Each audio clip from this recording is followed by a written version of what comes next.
Hello students, my name is Rajneesh, and today we are going to look into the tricks and strategies to attempt your true, false, and not given type of questions.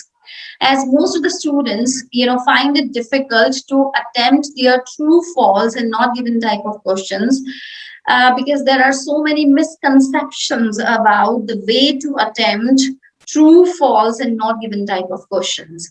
So before I begin with the actual session on true, false, and not given type of questions, I want you all to subscribe my channel so that you can be updated time to time about the videos and about the latest topics be in writing and speaking. All right. So let's begin with the actual session. So here are some facts about true, false, and not given type of questions. And students are generally unaware of those facts. And they are really helpful to attempt your questions easily. So one of those facts is that the true, false, not given type of questions belong to a passage which has, facts in it.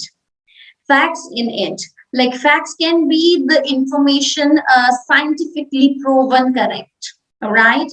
So, for example, a passage about the gravitational pull, isn't that? And how it's in work, isn't that? And also the information about earth revolving around the sun, that's also a kind of fact. So the true, false, and not given type of questions belong to a passage which has facts in it, which means the passage will not have any opinion or the claim of the writer involved in the passage. The passage will never have the claim of the writer or the opinion of the writer, as this is in case of your yes, no, and not given type of questions. Therefore, they are difficult to attempt. Now, the second fact about your true, false, and not given type of questions is that the question statements follow the order in the text, which means your answers will never be in shuffled order. For example, you have 5 question statements related to true, false, and not given type of questions. Now, the answer to the first question, suppose, is in a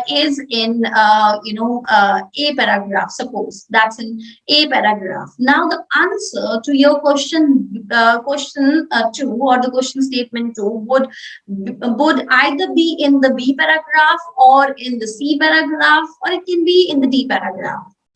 So the order is generally the descending order. Here, keep in mind, we cannot predict about the spacing, or we cannot predict about, how far the second answer would be. But, what we can predict is, or what we can keep in mind while attempting these questions is that the answers would follow an order.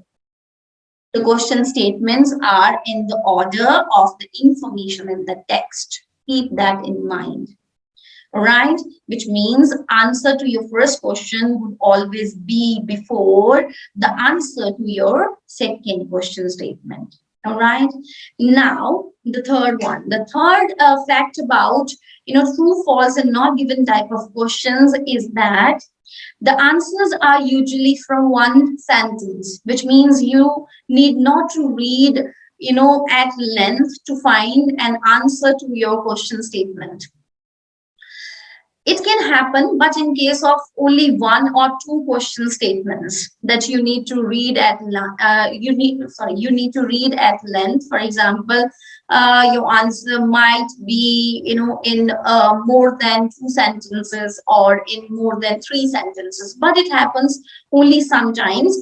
But you need to keep in mind that you should expect 1 or 2 questions of this type in your main exam. All right, but otherwise, for majority of the true, false, and not given type of questions, your answers are from single sentence. Right, now the next is, so we have learned about the facts, and I think learning about these facts can help you a lot when you are answering to your true, false, and not given type of questions.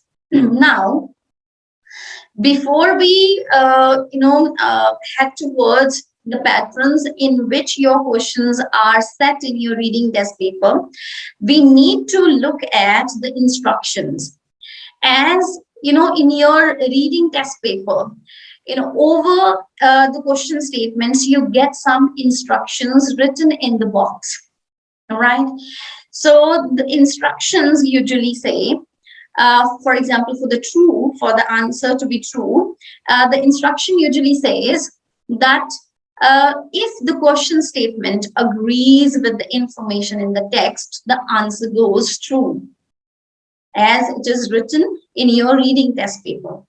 Now, as as I told you that these instructions are generally written, are always written, not generally, but always written in your reading test paper. But what you need to keep in mind is that, so when deciding on any statement to be true, you need to see one thing, that there should be the synonyms used in the text. Synonyms of what? Synonym of the words that you underline, the main words that underline in your question statement. You would always find the synonyms in the text when you decide on any statement to be true. All right. So while deciding on any statement to be true in its answer, you need to see carefully whether or not the synonyms of the words, important words in the question statements, have been used in the text. Right. Now, here, false. Now, in the instruction, it is said that if the statement contradicts the information. Now, what do we mean by contradict? The word contradict means something opposite. So, here you need to keep in mind, while deciding on any statement to be true, to be false, you need to see carefully that in the text, antonyms are in the use. Now, what are the antonyms? Antonyms are, for example, the word friendly. Now, friendly, the antonym to the friendly would be hostile, which is unfriendly. Or the word is like damaged. Now, the word damaged is something, when something spoils. Now, the antonym to it would be intact, or it can be, protected. All right. So you need to keep in mind that the antonyms will be in use in the text, right? Now, in case of not given type of question, what happens? First of all, let's read the instruction. Instruction says if there is no information on this, which means on the information related to question statement, that you don't find the information related to question statement in the text and the answer was not given. Now, you're not always so lucky that you don't find any information related to the statement in the text. All right. So what is tricky about not given type of question is that, there are some words with subtle meanings, isn't that? Those words can be like, adjective, adverb, or determiners, and students generally, consider those words unimportant, right? So those words with subtle meanings are, those words with subtle meanings in the question statement are generally missed in the text. Then your answer goes not given. Or it happens that those words with subtle meanings in the question statement are replaced with some other word which is neither the synonym nor the antonym of the word which was underlined from the question statement. Right? So keep in mind that if you are going to decide any statement to be not given, you need to, first of all, keep in mind those words with subtle meaning and then see carefully that you shouldn't have both the synonym and the antonym in the text. If you don't have both the synonyms and antonyms in the text, which means your answer would be not given. All right.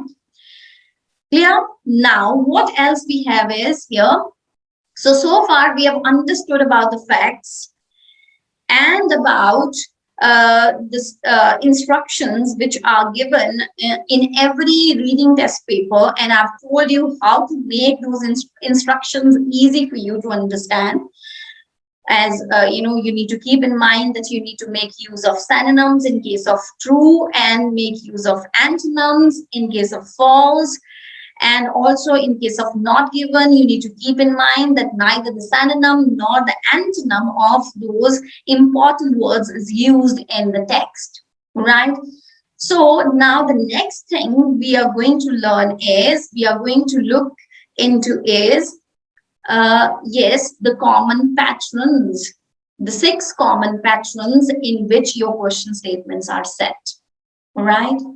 Suppose you have 6 statements on in your reading test paper. Now those 6 statements are set in different ways, right?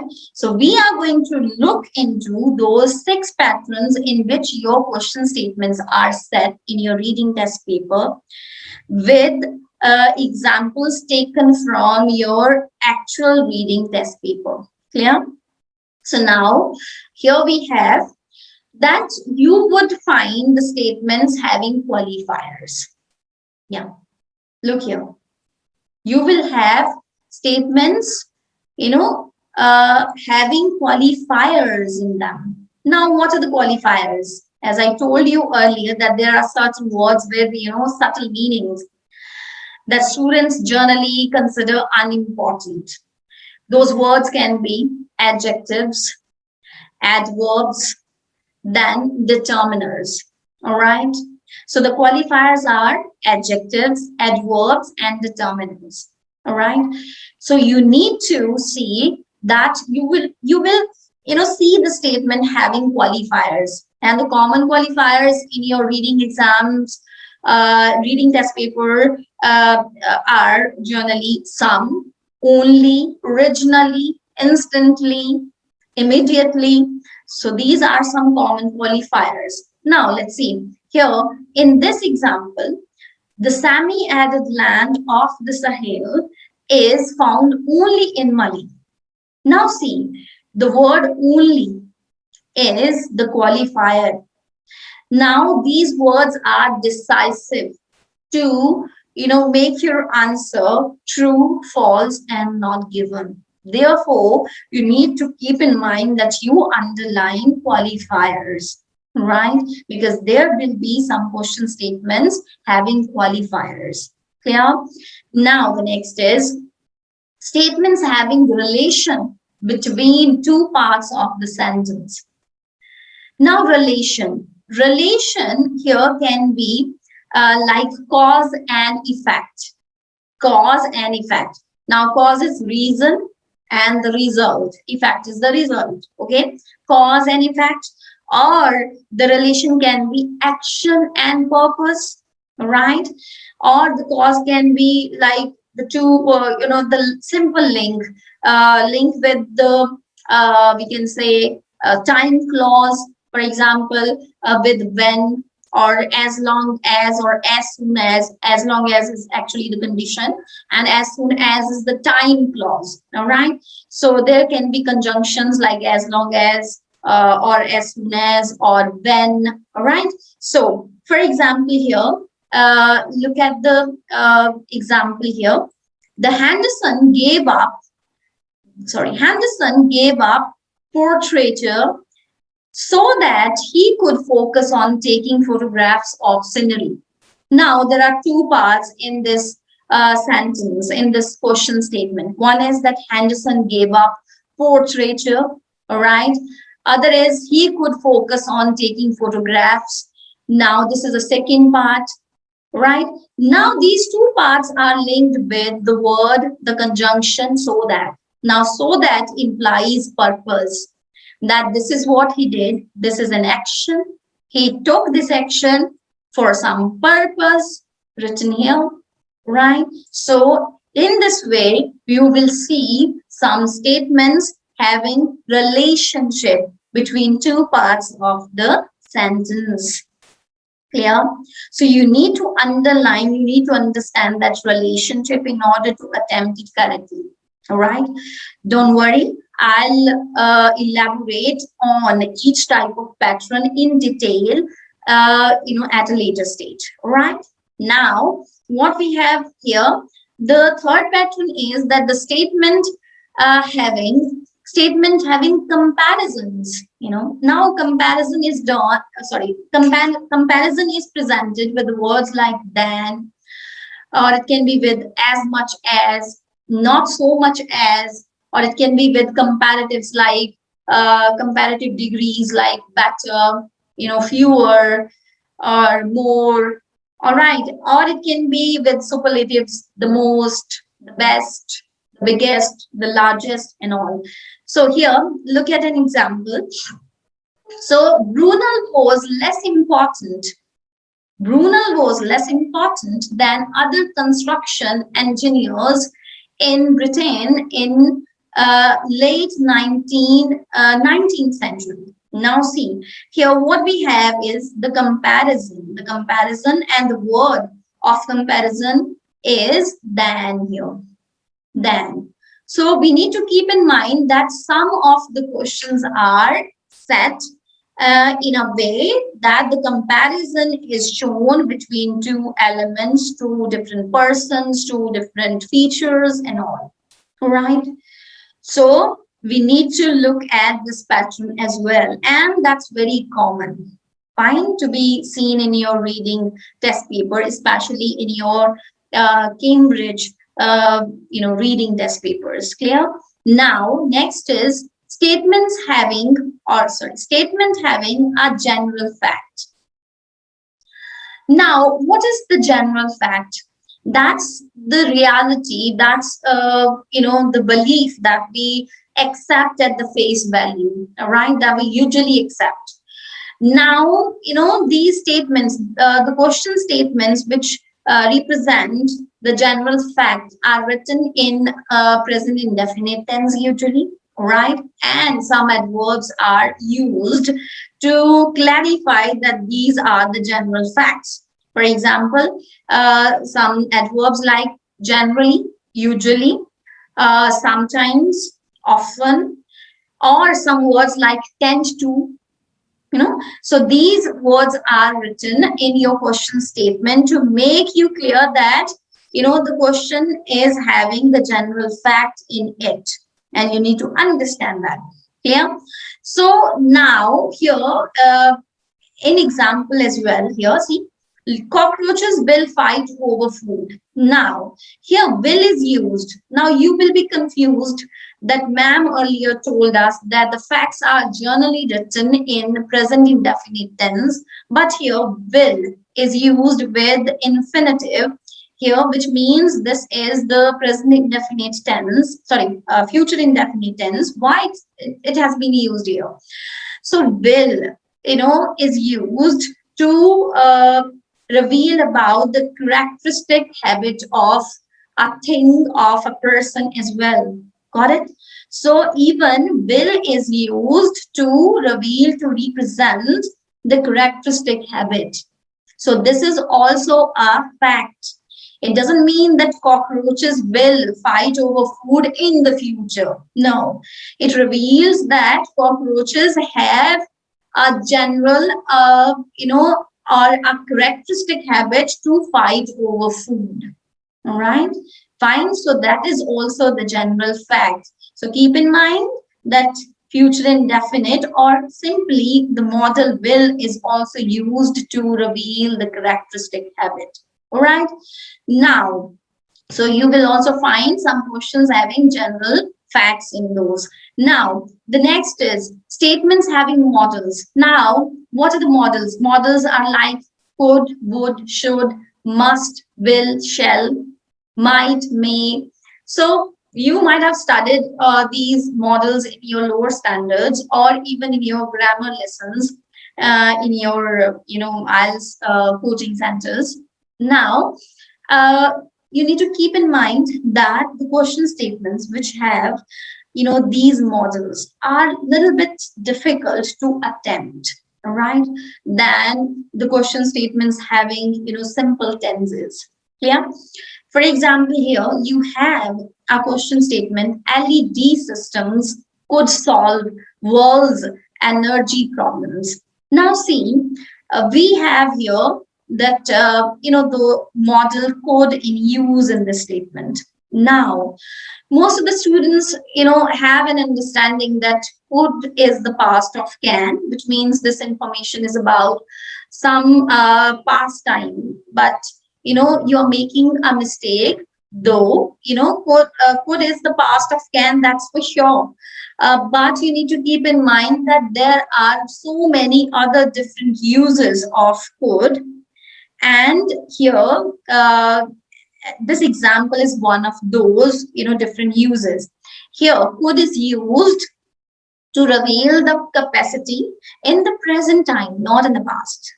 Fine. In comparison to can, could is less strong.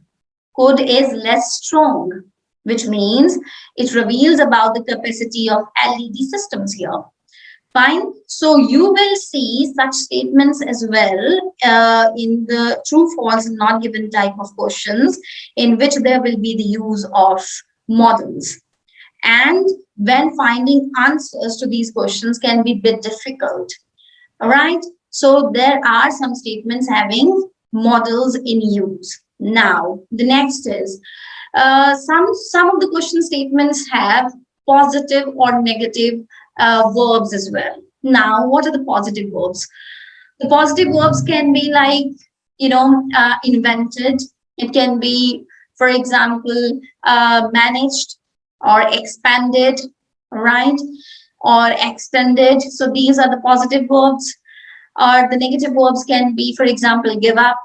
It can be, for example, harm, damage. So these are the negative verbs, right? So you need to underline those, or you need to see carefully in some of your question statements that whether or not you have those positive or negative verbs, because they are decisive to change your answer, or to change your answer from true to false, or a false to not given and all right. So don't worry, we will look into detail about positive and negative verbs as well in use in your question statements for true, false, and not given type of questions. Now, in example, see here, chilies help prevent colds. Now, here is help is also the positive verb, then prevent is also the positive verb. So here, these are the positive verbs. So these are the 6 patterns in which your questions are set in your reading test paper. 6 patterns for your true, false, and not given type of questions. So for the 6 days onwards, we will look into, the hack one by one to learn to read the right answer for the question statements set in these 6 patterns which we have discussed right now. So I want you all stay tuned for this next 6 days, so that you can get to know what's the way to attempt your true, false, and not given type of questions on the basis of these patterns. All right.